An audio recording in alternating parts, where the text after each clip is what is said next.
আল্লাহ যদি হাসরের ময়দানে বলে, বান্দা এটা আমার দেওয়া জিহ্বা ছিল, কতজন রে ডাকলি বন্ধু। আল্লাহ যদি বলে, বান্দা আমার এই জবানে আমার নামটা কি আমি একবারও শোনার অধিকার ছিল না? আমার এই কপালটায় আজকের সারাদিনে আমি একটা সেজদাও পাওনা ছিলাম না? আমার এই কানটায় আমি আল্লাহকে একটা বারো আজানের আওয়াজটা শোনার হক আমি পাওনা ছিলাম না? কি বলবি যুবক?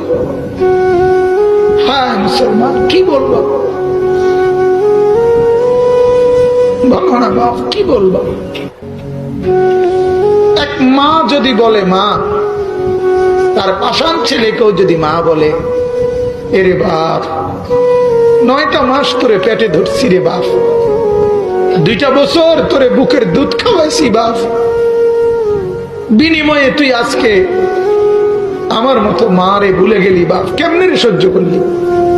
এই কথা বললে যত বড় পাষাণ ছেলেই হোক, সেও তো কিছুক্ষণের জন্য মাথাটা নোয়াই লাগবে।